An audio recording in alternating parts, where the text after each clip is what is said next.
السلام علیکم. ریوماتاید ارترایټس یا د جوړونو بیماری. اسه خو هر یو جوړ چې بیمار شي نو هغې ته د جوړ بیماری ویلی شي، خو دا زموږ په معاشره کې دې ته د جوړونو بیماری ویل کېږي. او دا داسې یو بیماري ده چې دا پراګریسیو ده، چې وخت تېرېږي دا به سیوا کېږي. دا څنګه لګي، د دې علاج څه دی؟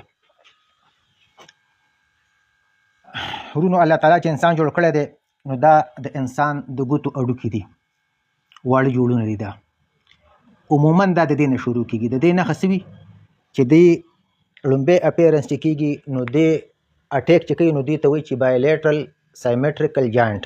بایلیټرل مطلب د دواړو لاسونو به شروع کېږي، سایمیټریکل مطلب چې دا جوړه اوسه ګیر کړو نو د دې ګوتې به اوسه دا جوړګیري، چې دا جوړه اوسه ګیر کړو د دې طرف به اوسه دا جوړګیري، چې کوم طرف ته کوم جوړګیر کړي هغه بل طرف ته هغه بل جوړ اوسه په هغه طریقه باندې ګیري.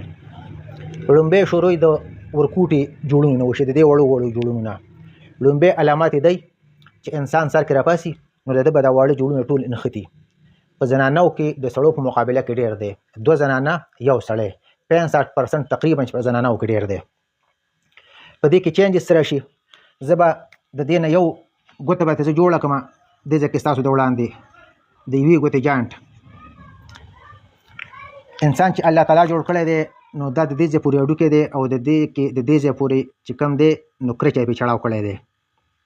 بیا د دې ځای کې هډوکی دی، د دې ځای پورې پرې کرچ یې چړاو کړی دی.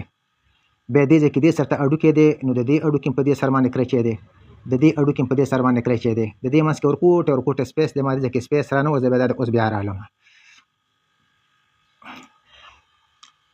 دا کرچ د دې دپاره دی چې د هډوکي خپل منځ کې سکریچ کېږي نه او دا خوړلی کېږي نه. د دې کرچ د پاسه یو نری پرده الله تعالی خوره کړې ده چې هغې ته ویلی کېږي ساینوویم. دې ځای کې یو پرده ده د هر یو کرچي په سر باندې ده، د هر یو هډوکي په سر. موږ عموما چې کله د چکن مکن دغه کوو نو په هغې کې موږ ته پته لګي یو نری پرده ده او هغې ته ویلی کېږي ساینوویم. د دې شروعات د څه نه کېږي؟ د دې شروعات میډیکل ساینس وایي چې د اوسه پورې تر د دې صحیح وجه نه ده معلومه، خو بیا هم هغوی په 95% مطمئن دي چې دا آټو ایمیون بیماري ده. آټو ایمیون کومه بیماري وي چې د انسان خپل دفاعي نظام چې کوم دی، خپل دفاعي خولې دا ړندې کڼې شي او په خپل وجود باندې په خپله باندې حمله وکړي، په یو ارګن باندې، په یو ټیشو باندې. په دې کې خپل دفاعي خولې راولګېږي او په دې ساینوویم دا کوم چې د کرچي د پاسه کومه پرده ده په دې باندې اټیک وکړي، دې ځای کې اټیک وکړي، په دې ځای کې اټیک وکړي، په دې ځای کې اټیک وکړي، نو په دې کې سوزش راشي، کومې ته چې میډیکل ساینس انفلیمیشن وایي، سوزش یا موږ ورته پړسوب وایو، په دې کې سوزش راشي. که چېرته هم په دې سټیج باندې چې څنګه په دې باندې دفاعي خلیو اټیک وکړو او په دې سوزش په دې لومبي سټیج کې بیماري رامنې شي نو دا بیماري مخکې نه خورېږي. که دا چېرته په دې سټیج باندې رامنې نه شي نو دا خپل د خلیې چې کوم د وجود خپلې کومې خلیې چې دي نو هغې ته ویلی کېږي مایکروفیجز او بلې ته ویلی کېږي لیمفوسایټس. دا لګیا شي او دا د جلي چې کومه ده د دې منځ کې چې د دې هډوکي د دې کرچي د پاسه کومه نری پرده یا دې له کوم لیر ورکړی دی دا سوزش زده شي، دې کې پړسوب راشي، سویلنګ راشي. چې کله په دې کې سویلنګ راشي او ته بیا هم په دې باندې کنټرول بیا نه مونځې نو د دې خلیو او د دې سوزش زده دې کې چې کومه نری جلی ده دې یو څیز خپل منځ کې ساز کړي، یو ګروت کې نیو ګروت او هغې ته ویلی کېږي پینس. دا نری جلی چې کومه ده په دې کې دا به د دې ځای ته راولم، په دې کې یو پارن باډي یو ټیومر غوندې څیز شي چې هغه مطلب یو پارن باډي وي ټیشو وي چې هغه وخت د وخته غټېږي، لکه څنګه چې موږ ته زموږ نه د یو جوړ منځ ته کچره ورپرېوځي یا د یو بیرنګ منځ ته زموږ نه کچره ورپرېوځي په دغه طریقه باندې. دا پینس چې کله شي نو دا پینس په خپله باندې په دې ځای کې باډي شوله په دې جوړ کې. او دویم نمبر دا پینس چې کوم دی دا مختلف انزایمز خارجوي، پروټیاسس انزایم ورته ویلی کېږي او د هغې سره نور هم دي. نو هغه دا جلیم ځان سره اوله کې ختمه کړي، ځکه چې مریض له علاج نه شروع کړی دا جلیم ختمه کړي. چې کله دا جلي ختمه شي او هغه انزایمز وي نو وروسته پسې بیا د دې کرچي نمبر یې دا کرچه ورپسې ختم کړي. چې کله دا کرچه ورپسې ختم کړي او ته بیا د بیمارۍ علاج نه کوي نو د هډوکي نمبر ورپسې راشي. په دې هډوکي کې هم دا ایروجن وکړي، څه پکې وکړي؟ ایروجن سورې کړي، سکریچ یې کړي. چې کله دا ایروجن وکړي نو په اوله کې د بیمارۍ په لومبو شروعاتو کې مسلز سټیپنس ان د مارننګ ورته ویلی کېږي چې اوله کې به د دا ګوتې سار کې نه راغونډېږي، بیا ګنټه یوه نیمه پس د دې درد قلار شي، دا خپل به دا که ته خوځی راخوځی نو مطلب د دې ستا هغه سټیپنس هغه سختي هغه د دې نه ختمه شي. که ته چېرته د دې په لومبي سټیج کې علاج ونه کړې نو د دې کرچی به ختم شي، چې بیا کله کرچی ختمېږي نو دا به ستا په مومنټ کې په مزه بیا درد کوي. ریوماتاید ارترایټس یو داسې بیماری ده چې دا په زنانو کې ډېره ده په مقابله د سړو کې.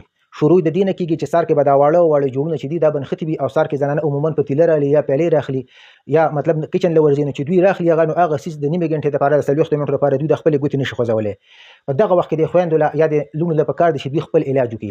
که دغه وخت کې دوی خپل علاج ونه کړي دا بیماري به پراګریسیو وي، دا به ورو ورو سیوه کېږي. وخت ته ویل کېږي ساینووایټس د لومبي سټیج کې چې دغه نه نو په دې کې به بیا د څه شي ګروت کېږي، په دې کې به د پینس ګروت کېږي. چې کله پینس ګرو په دې کې وشوله نو دا پینس به بیا مزید پیچیدګیانې پیدا کوي، ځان پسې به دا کرچه ختموي. چې کله کرچه ختم کو په دې پسې به بیا د هډوکي نمبر چې کله هډوکي مول پسې مطلب د سکریچ کو نو زنانه د ګوتې چې دي د دې دغه ته ویل کېږي جاینټ ډیفارمیټي، ځکه چې هغه خپل اناټمي الله تعالی چې په دې کې څومره نرمي راوستې وه، په دې کې څومره سپیس و، هغه سپیس پکې د خپل اندازې نه سیوا شو.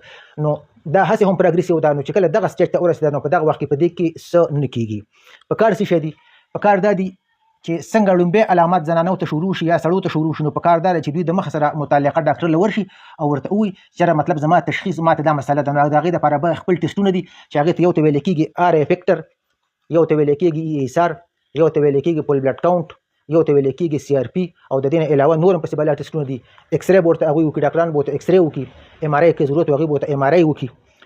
که لومبي جنټونو کې په دې جنټونو کې دا بیماري دې راګیره کړله لاندې نور وجود ته نه خورېږي.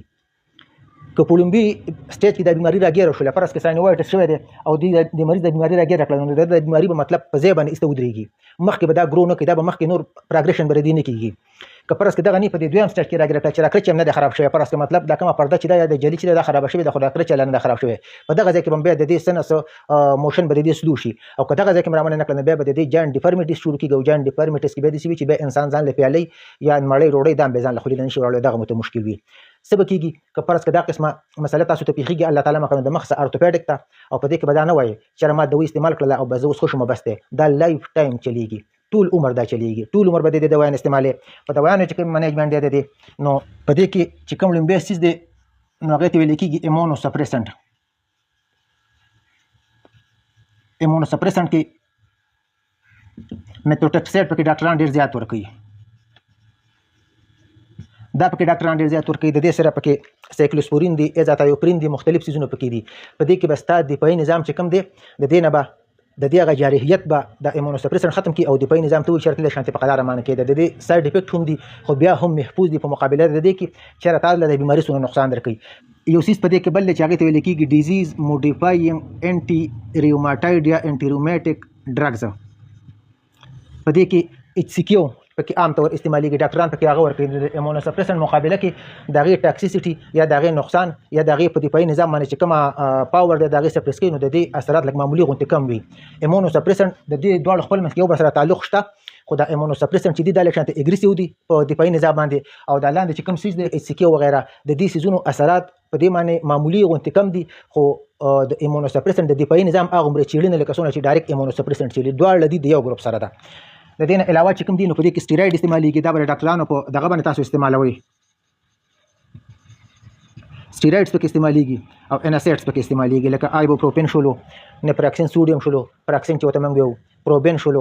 دا ګروپ پکې ډېر زیات ښه کار کوي په مقابله د نورو ډیکلوفینیک سوډیم کې یا د پیراکزیکایم موراکزیکام د دې په مقابله کې د انفلیمیټري کوالټي یا پراپرټي دا ډېره زیاته تیزه ده.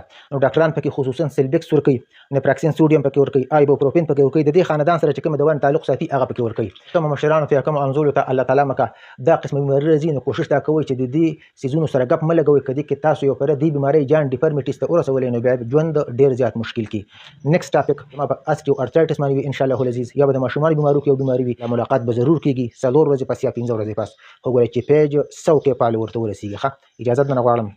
د الله په امان.